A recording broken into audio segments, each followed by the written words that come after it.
August the 6th, 2005, Bari, Italy. An ancient port town on the Adriatic Sea, where the past meets the present. Just north of this historic city, Bari International Airport serves 10 major airlines and more than 1.5 million passengers each year. One of those carriers is Tunisia's Tuninter Airlines.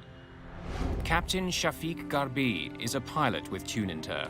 Today, he's in command of Flight 1153. The 45-year-old Tunisian is a military-trained pilot with a flawless flight record. Garbi's co-pilot is 28-year-old Ali Kabair. How much fuel are you adding? 400 kilograms. 2,700 total? Yes. Captain Garbi and his co-pilot flew from Tunis to Bari this morning to collect 34 Italian passengers. Now they're going to fly them to Jerba, a Tunisian resort island.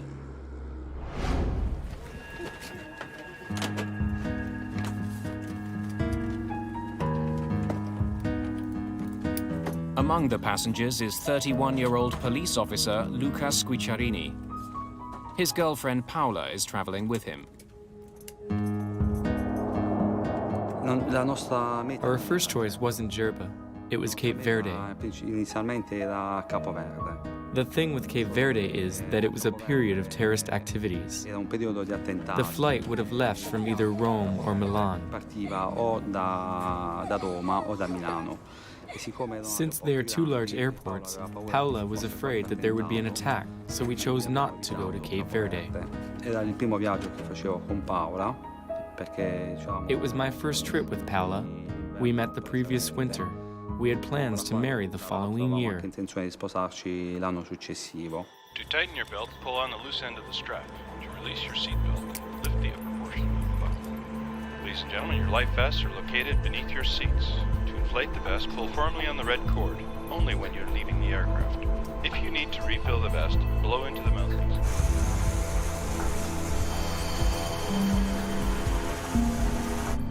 TS LBB, flight 1153, permission for takeoff granted. Roger that. Clear for takeoff. Final prep for departure. The crew is flying a French-made ATR-72.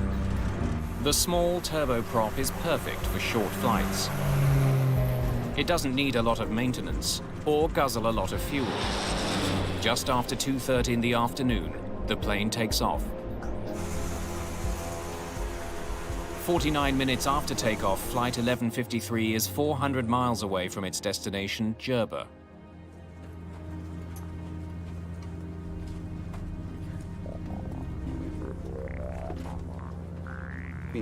So we started chatting with other passengers. We were all excited. We talked about the vacation.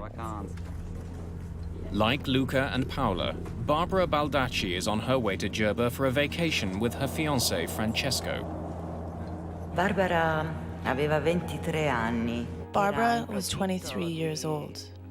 She was on the verge of realizing her lifelong dream of graduating in biology. After writing her final exam, she decided to take this vacation with her fiancé, Francesco. Then 75 miles from the nearest land and 23,000 feet above the sea, the plane's right engine stops working. We've lost engine number 2. Let's get to 17,000 feet. TUI 1153, request 170. TUI 11. Captain Garbi begins an emergency descent. Sending 170. When you have a single engine flameout, you would descend down to a lower altitude, the air is thicker, the propeller is more efficient. Under current conditions, the ATR-72 can best fly on one engine at an altitude of 17,000 feet. Power lever, flight idle. Start button. The crew struggles to restart the right engine. Negative. Fuel supply, check. But then, less than 2 minutes after the first engine quits,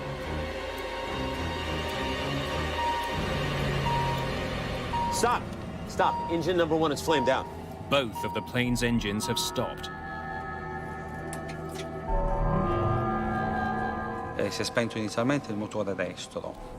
The engine shut off. Inizialmente pensavamo fosse addirittura un Our first attentato, thought was of a terrorist attack, since there were so many at the time. We tried to figure out what was happening, so we looked towards the cockpit to see if someone was trying to sabotage the plane. Se qualcuno voleva sabotare l'aereo. The plane is now falling to the sea at 800 feet per minute. Mayday! Mayday! Mayday! DUI 1153. We have lost both engines. Request immediate landing at Palermo. The crew still hopes to reach an airport, but they have 70 miles of ocean to cross before they're over land. Crews are trained for almost anything. There's a checklist for them to follow to solve most problems, including what to do when both engines die. Both engines flame out checklist. Fuel supply, check. The pilots don't know why their engines have stopped. The only clue they're getting is a low fuel feed warning. A low pressure warning light tells the pilot that there's low fuel pressure going to the engine. Now that could be a mechanical problem, or that could be a contamination problem. The crew follows the steps laid out by the manufacturer to relight their dead engines. Fuel supply, check. Power lever, flight idle. Start button. Engine relight. Negative. Get Shokri. The captain asks the cabin crew to bring the onboard engineer, Shokri Haboui, to the cockpit. Palermo approach. This is TUI 1153. We have lost both engines. Request immediate landing. The closest airport is in Palermo, on the Italian island of Sicily. TUI 1153, Palermo. Affirmative, you are clear for landing. Palermo approach. What is our distance to the airport? Your distance to Palermo is now 48 nautical miles. An ATR-72 will fall from the sky at a predictable rate. 1 foot down for every 16 feet forward. 48 nautical miles is further than the plane can glide. I don't think we're gonna make it.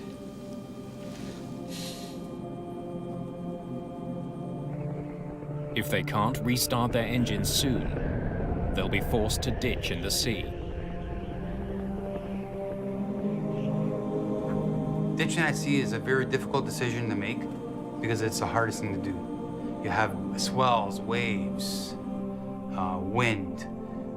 Is anybody going to see you? How long can the plane float for? Landing a passenger plane on water is extremely dangerous. In 1996, an Ethiopian Airlines pilot was forced to bring his 767 down on the Indian Ocean. The ditching was recorded by a tourist on a nearby beach. 50 people survived, but 125 people died. The crew of this small plane doesn't usually include an engineer. When there is one on board, he usually travels in the cabin. I remember this person looked at the stewardess and shook his head as if saying no after the second engine had shut off. Per cui allo spegnimento di tutti e due i motori.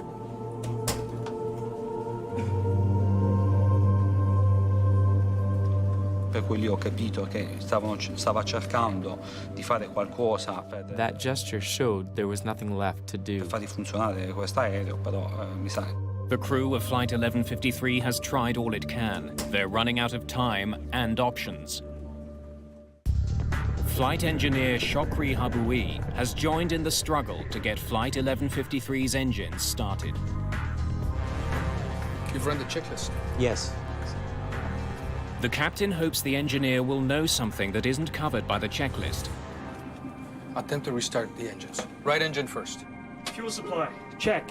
Engine 2 start, power button, on. Engine relight. Negative. Palermo approach, TUI 1153. Any closer airport where we can land? Negative, 1153. Palermo Airport is the closest airport to your position. We're not gonna make it. Prepare to ditch. Oh my God, be merciful. A me non hanno detto nulla. Io mi sono accorto che qualcosa non No one andava. said anything. I noticed something wasn't right because the two engines shut off. More than once, I tried to get the stewardess's attention, asking what I should do. If I had to put on the life jacket, if I had to stand, if I should take off my shoes. I got no answer. She was in shock and started to cry. Era sotto shock e ha pianto. The senior flight attendant does give the passengers direction. The captain has decided to land the plane at sea. I'll let you imagine the panic on board. People were screaming and crying. Please stay calm and follow your crew's instructions. There were people in the front seats that had a baby girl. She had been playing and was so excited. To now see the panic in her mother's face made me feel so sad. TUI 1153, what is your fuel load? Cockpit fuel quantity 1,800 kilograms. Captain Garbi's fuel gauge shows that he has plenty of fuel. But for some reason, neither engine will restart. Just 10 minutes after the trouble began, the plane is 7,000 feet above the ocean and falling. Outside, it's completely silent. But in the cabin, there's panic. Please remain in your seats with your seatbelts fastened. My first instinct was to undo my seatbelt to prevent getting trapped when we hit the water. I didn't want to be trapped in my seat and go down in a horrible way. Secondly, I put on my life jacket and quickly blew it up. I did this to soften the blow of the impact. Il giubbino di salvataggio e l'ho gonfiato subito. Do not inflate your vests until you left the plane. A plane ditching at sea will more than likely fill with water. That's why safety procedures call for passengers to only inflate their life vests once they've cleared the plane. Otherwise, they could become trapped inside the flooded fuselage and drown.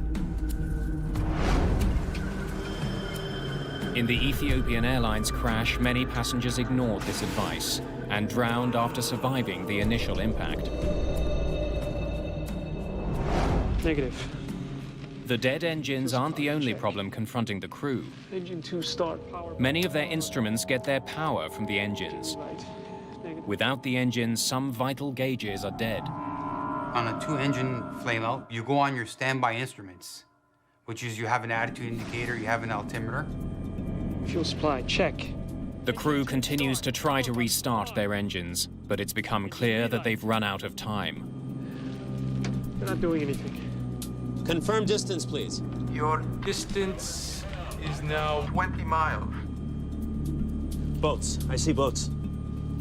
Choosing to ditch near a ship or a vessel is not written in any checklist. It's just good airmanship because the rescue can start immediately and it increases your chances of survival. Palermo approach. It's TUI 1153. We can't make it to the airport. We see 2 boats on the left side. We're going there. If you can, please call. Captain Garbi turns his plane towards the boats. Can you send helicopters or something similar? Fast, fast, fast. emergency. All marine units, aircraft in distress, 20 nautical miles off Palermo. Even before the plane hits the water, rescuers are on their way. I had very little information. We didn't know the nature of the crash or anything about the plane. Autopress. Dump. Although it's a rare maneuver, there is also a checklist for ditching a plane in the water. Now, full close. Before ditching, the crew ensures all landing gear is retracted to help the plane land more smoothly. Landing gear lever up. When pilots ditch, they want their airplane as streamlined as possible so that it glides across the water when it hits.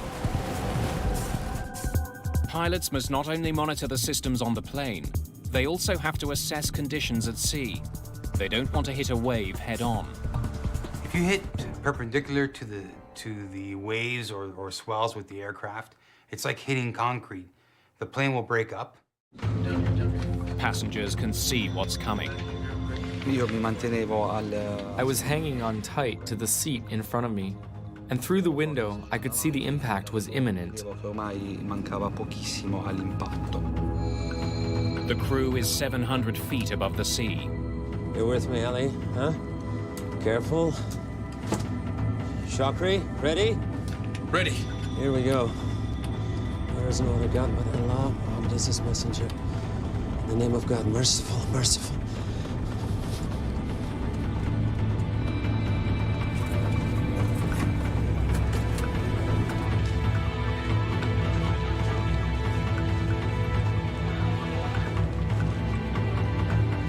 At a speed of 145 miles an hour, the plane collides with the sea.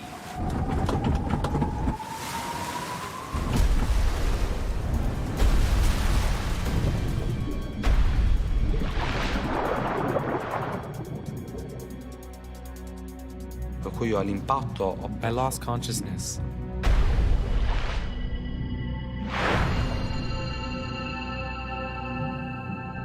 I woke up in the water. I was 2 or 3 meters underwater.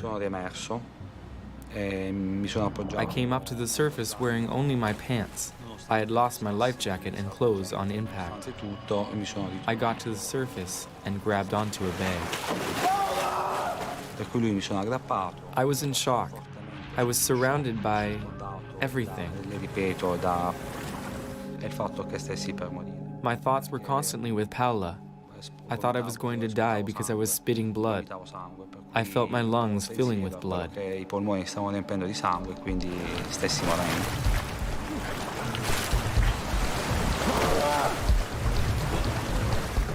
Captain Garbi survives, but has been seriously injured. Co-pilot Ali Kabair has also survived, but flight engineer Shokri Haboui is killed. No one aboard the nearby boat saw Flight 1153 crash into the sea. The plane has broken into 3 pieces. The tail section and much of the fuselage sink to the bottom of the sea. But the largest section, containing the 2 wings, stays afloat. It becomes a makeshift life raft for survivors. But not all of the passengers have survived. Many haven't made it out of the plane and to the surface.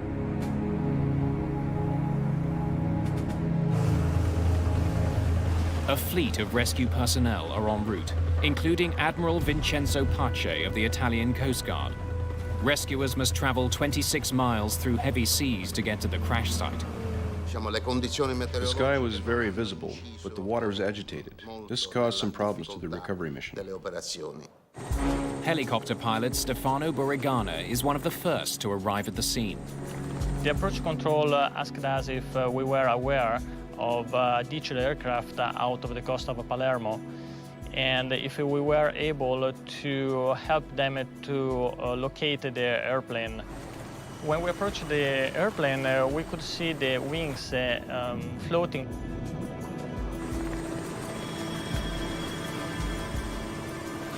There were several people in the water around the aircraft, all floating, and everybody with their jacket inflated. Borigana spots Luca Squicciarini floating, away from the main wreckage. There was one man without his jacket, and he was the farthest from the airplane. I decided to go over him and throw one of our life jackets to him. The Coast Guard arrives and begins pulling survivors from the sea. The actions of the people in the water made us very agile. Because of what they were doing, we ourselves did not panic. We had the calm collaboration of all these people because despite what happened, they knew help was coming and they would be rescued. Within the hour, the crash site is teeming with rescuers. They search for survivors from the water and from the air.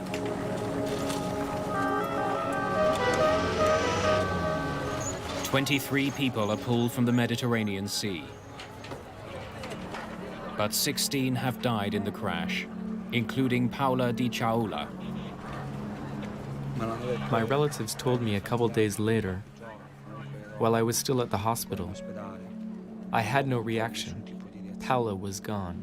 cioè che Paola non c'era più. I reacted when I got home. When I got home and went to the cemetery, I realized what was happening. That's where I got really down. Barbara Baldacci and her fiancé Francesco are also killed. Sembrava impossibile che potesse essere successa una tragedia. It seemed impossible that this terrible tragedy would happen, because Barbara and Francesco were great swimmers. Erano nuotatori, avevano il brevetto di nuotatori. They used to go underwater without any problems.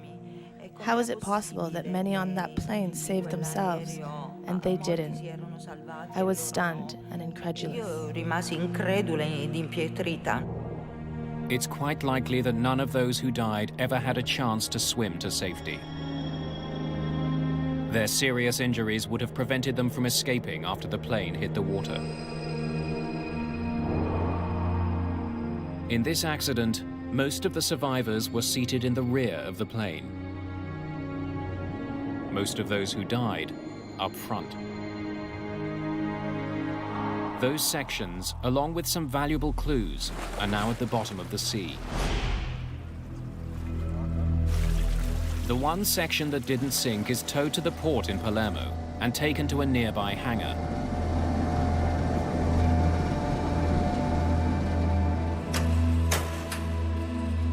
A team of agents from Italy's National Flight Safety Agency, the ANSV, begin looking for leads. Their job, find out why Flight 1153's engines stopped in mid-flight. We need to collect as much as evidence as possible in order to fulfill two main answers. What happened and why had it happened? They are led by Chief ANSV investigator Vincenzo Panetta. I arrived in Palermo the day after the accident, on the 7th, very early in the morning. Per piacere, permesso. A flight test engineer by training, Panetta has led several air crash investigations. The engines and central fuselage of Tuninter Flight 1153 have been recovered. The rest of the plane lies somewhere off the Sicilian coast. The main challenge of the investigation was the fact that the flight data recorder and the cockpit voice recorder and also the front fuselage were 1,500 meters under the sea. While the Italian Navy conducts a deep-water search for the rest of the wreck and the crucial black boxes, Italian investigators are given some assistance by the plane's European manufacturer. ATR's Giuseppe Caldarelli is here to find out if there's a flaw with the company's plane. Anytime there is an accident, and also one people die, for me is a big accident. Worldwide, hundreds of ATR-72s cross the skies each day. Those aircraft have a very sound structure and robust systems and are very cost efficient.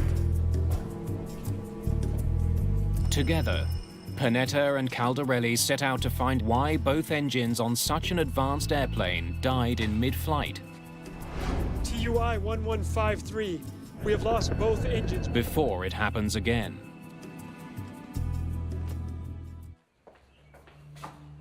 Captain Garby, how are you? I'm getting better, thank you. Investigators want to know what happened in the cockpit of Tuninter Flight 1153 when the engines died. Without the cockpit voice recorder, they must rely on the recollections of surviving passengers and crew members. The main cause of double engine failure could be a lack of fuel. But according to Captain Shafiq Garbi, lack of fuel was not the problem. What were your fuel readings? The fuel quantity indicator said 1,800 kilograms of fuel. What is your fuel load? Cockpit fuel quantity 1,800 kilograms. Fuel supply, check. Was there any warning that you were low on fuel? There was definitely no low fuel warning. Just a low feed pressure light. The absence of a low fuel warning and the presence of a low feed pressure warning is a major clue. This set of alarms usually indicates that there is a problem in feeding the engine with fuel. Since the plane's gauges indicated that there was fuel on board that did not get to the engines, ATR's Giuseppe Caldarelli looks for flaws in the fallen plane's fuel delivery system.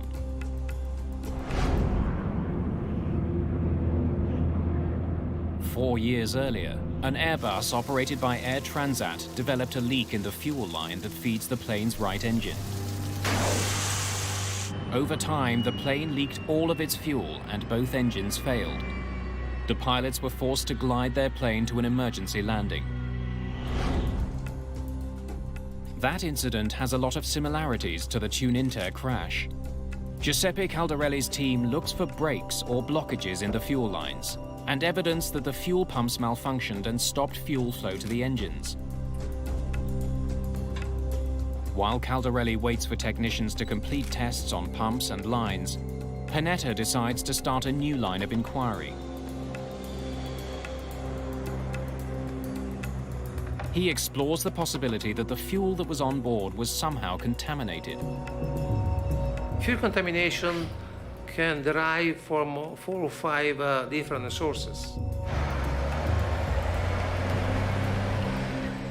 Kerosene-based jet fuel is very delicate. If stored or transferred improperly, it can be polluted with water, sand or fungus, even sticky residue from the hoses of refueling tankers.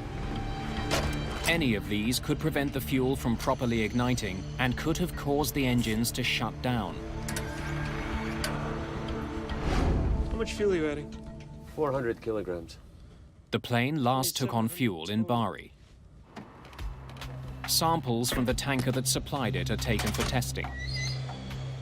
Panetta needs to prove that one of these contaminants got into Flight 1153's fuel, prevented combustion, and caused both engines to fail. Sediments can be transferred from the tanker truck to the aircraft. So the fuel filter can be clogged, and so the engine can have some problem. Technicians remove the truck's fuel filters to look for evidence of contamination. Hoses and couplings are swabbed for sticky residue or colonies of microorganisms and submitted for testing at an Italian Air Force laboratory. The fuel is filtered for minute particles suspended in the fluid.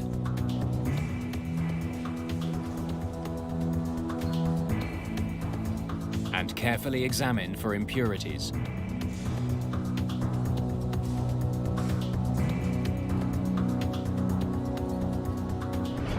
The truck's filters are also inspected for residue or sediment from the tanks.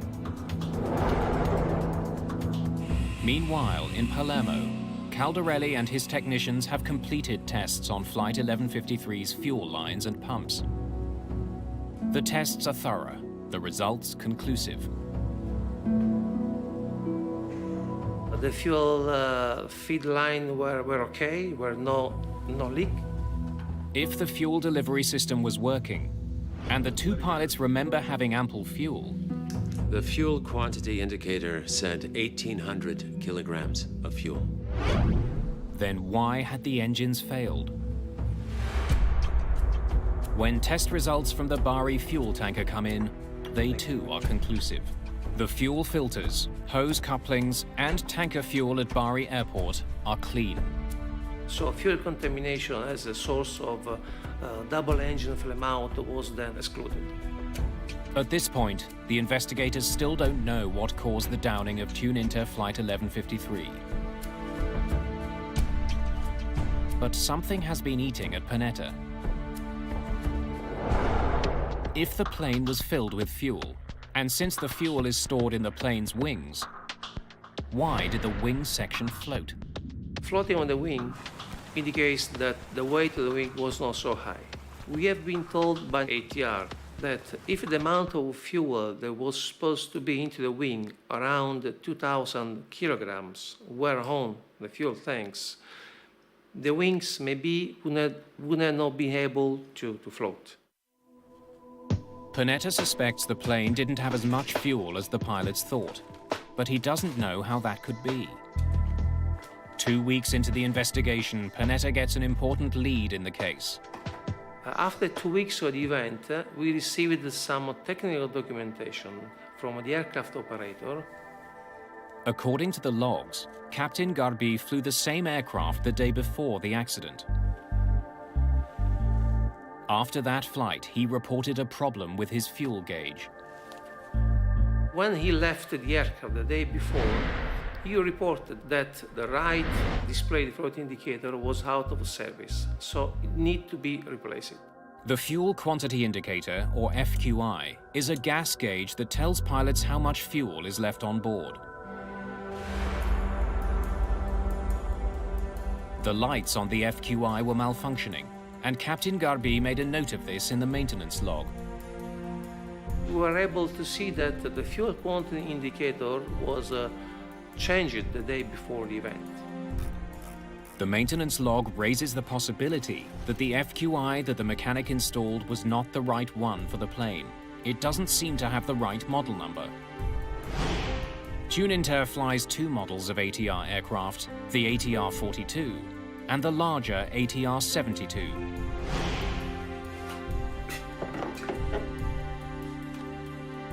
The fuel quantity indicators for each plane look identical, except for a different model number at the top of each unit. The ATR-72 should have a model number 2500. But according to the logs, mechanics installed a unit with the model number 2250 instead. TuneInter's maintenance logs offer a valuable clue. But for Panetta, there's no definitive proof that the wrong fuel quantity indicator was installed on the plane. It could have been a mismatch in that aircraft documentation, so we need to prove that. There is only one way to know for certain whether Flight 1153 had the right fuel quantity indicator. Go find it at the bottom of the sea. We need, of course, to recover the wreckage from bottom aircraft to physically see what was the fuel quantity indicator installed on the aircraft. Not until 3 weeks after the crash do investigators recover wreckage from the sea. The data from the plane's black boxes confirms what the pilots have been saying. There was no warning of low fuel, so there appeared to be enough fuel to make the flight. The black boxes can't solve this mystery. Investigators hope that the tail and front section can. They are hauled aboard a naval vessel from the sea.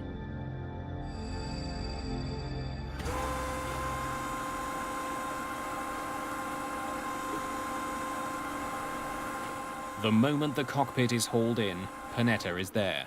There's only one thing he wants to see inside.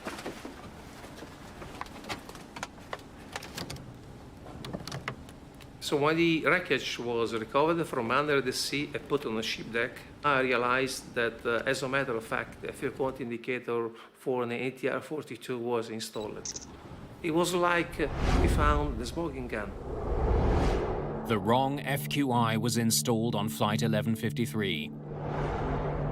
Panetta finally has the break he's been looking for. The ATR's fuel quantity indicator collects data from sensors in the fuel tanks and calculates how much fuel is in the tanks. But since the fuel tanks on the 42 and the 72 are a different size, fuel quantity indicators can't be swapped between them. Technicians conduct refueling tests with the wrong FQI installed on an ATR-72. And the results are chilling. The results show that if you install an FQI type, we say 42, on an ATR-72 aircraft, if I have no fuel into the aircraft in the fuel tanks, with zero fuel, the fuel quantity indicator show me 1,800 kilograms. Precisely the amount of fuel that the captain reported having when his engines flamed out. Cockpit fuel quantity, 1,800 kilograms. Investigators conclude. At 23,000 feet above the Mediterranean, the wrong fuel indicator led the crew to believe that they had ample fuel. when their tanks were actually empty. Engine relight. Negative. They're not doing anything. The engines could not possibly have been restarted.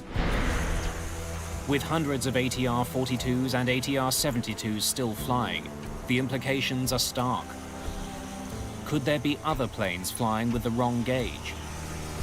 The first safety recommendation was to mandate all operators that use ATR-42 and 72 aircraft in their fleet to check whether the right fuel quantity indicator was installed on the aircraft.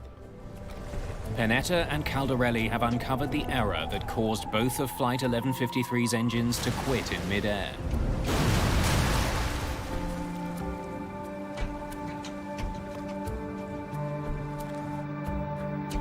But the case isn't closed. Standard flight procedures should have uncovered the error before takeoff and prevented the disaster.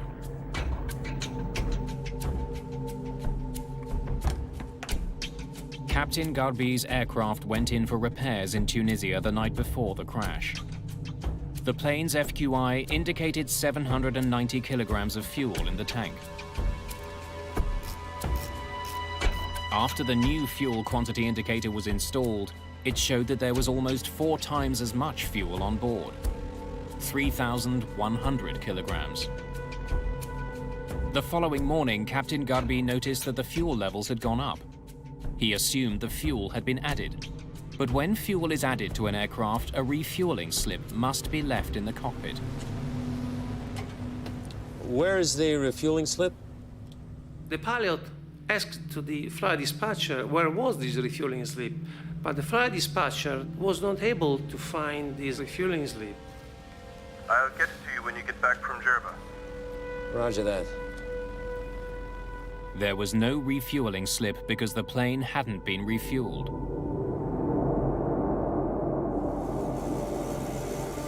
In spite of regulations, the captain left without that vital piece of paper.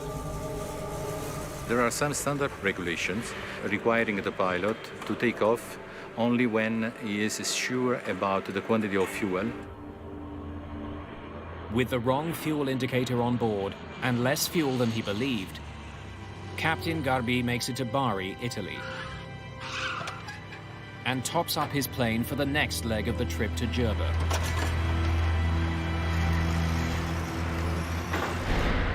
How much fuel are you adding? 400 kilograms. 2,700 total? Yes. Believing he has 2,700 kilograms of fuel on board, Captain Garbi begins his flight to Jerba. If the correct fuel quantity indicator had been installed, the captain would have known that he had only 540 kilograms. Not nearly enough to make the crossing. Mayday! Mayday! Mayday! TUI 1153 request immediate landing at Palermo. We've lost both engines.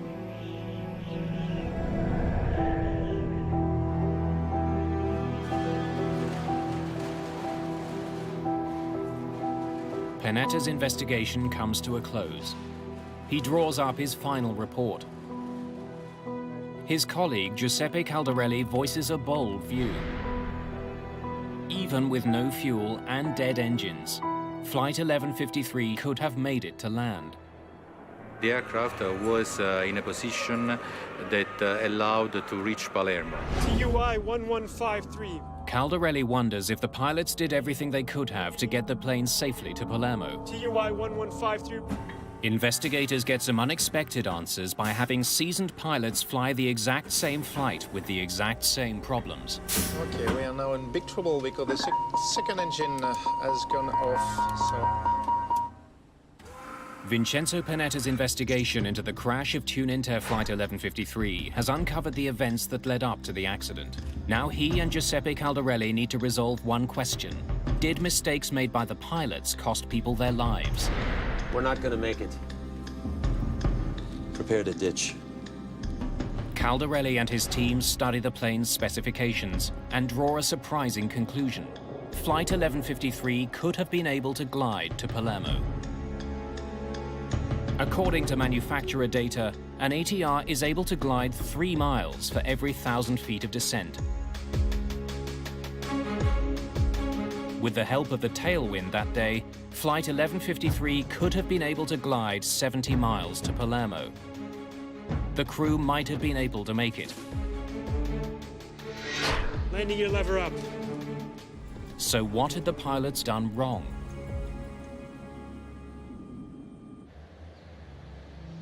To answer that question, Panetta and Caldarelli recreate Flight 1153 in the flight simulator at the ATR facility in France.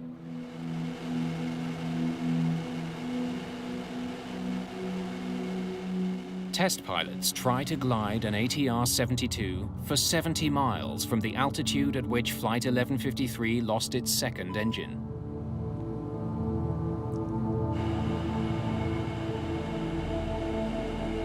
The simulation was requested to see the range of the aircraft starting from the second engine out. Double engine flame out, you have to be very aware of the configuration of the aircraft in order to keep as much as possible the altitude and distance to fly before the crash. Stop! Stop. Engine number 1 is flamed out. With both engines out, the priority is to keep the plane gliding as far as necessary. To do that, pilots can change the angle of their windmilling propellers. You have the maximum glide performance when you minimize the drag. It's very important to think to feather the propeller in order to reduce the drag. Feathering the props involves changing their angle against the wind. The maneuver reduces drag. When you want to feather the propeller in flight, you first have to reduce the power lever to idle and put the condition lever back to feather position. The crew did not feather their props when their engines quit. The windmilling propellers created enormous drag. If the crew of Flight 1153 had feathered their props, they may have been able to glide further than they did. Let's get to 17,000 feet. By the time Captain Garby's second engine flamed out, he was just below 22,000 feet. To further reduce drag at that altitude, the plane should be slowed to 158 miles per hour, the ATR-72's ideal gliding speed.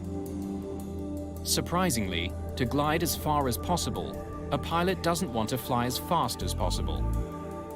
The faster a plane flies, the more the airflow pushes against it, creating resistance.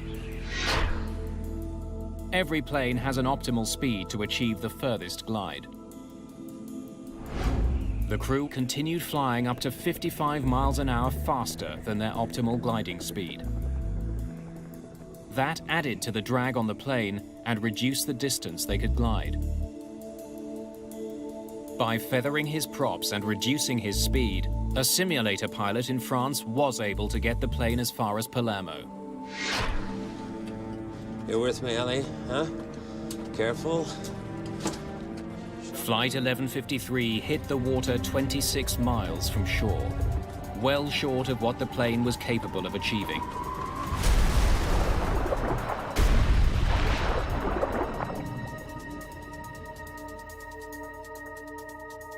The simulation confirmed that the crew might have been able to make it to land.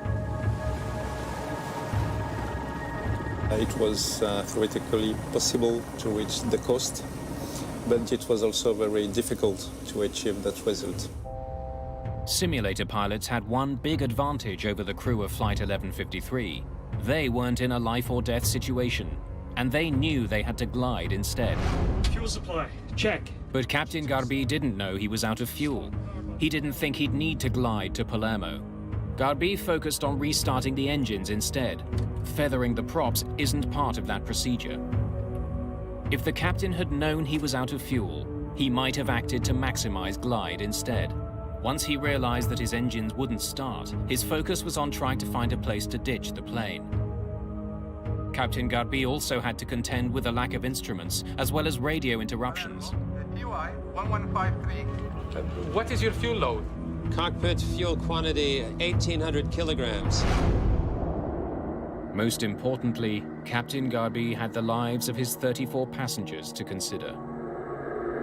Of course, it's much easier to cope with that kind of situation on the simulator. because if you do wrong, if you crash the aircraft, you have the magic button, right, reset, everything is okay again. And that's very different in the real life with passengers behind and when it's your life. Your distance is now 20 miles. We're not going to make it. The simulation highlights the importance of proper training to deal with unlikely situations, such as a twin-engine flameout. In aviation, is a very rare event. Vincenzo Panetta's report urges airlines to train their pilots how to ditch without engine power. Better pilot training is just one of 17 safety recommendations in the accident report. Perhaps the most important, that ATR redesign the fuel quantity indicator. In order to prevent a fuel quantity indicator type 42 on a 72 aircraft and vice versa. To prevent mechanics from installing the incorrect part, Panetta believes that the only answer is to design the FQIs so that they only fit on the plane they're meant for. 9 men face charges of criminal negligence for the downing of Flight 1153, including the tune-inter mechanic who installed the wrong FQI and Captain Garbi.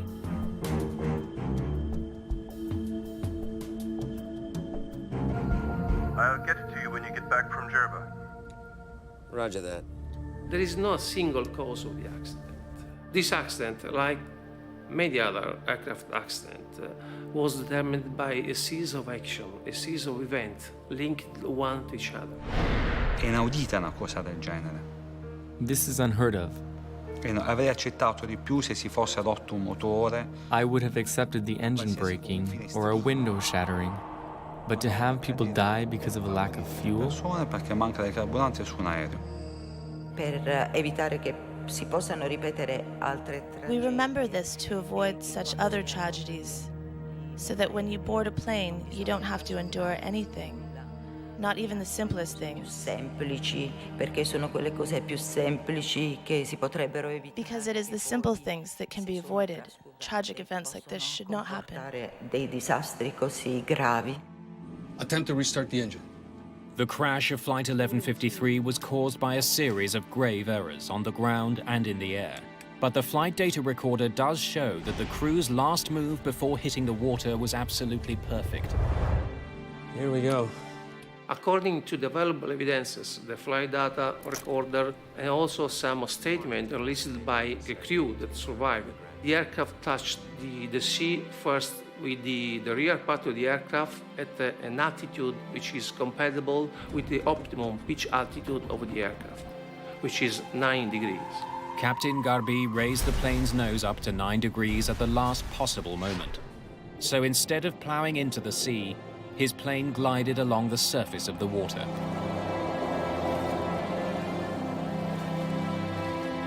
The maneuver likely saved lives by allowing more passengers to escape the ruined aircraft. His flying may have prevented this accident from becoming an even greater tragedy.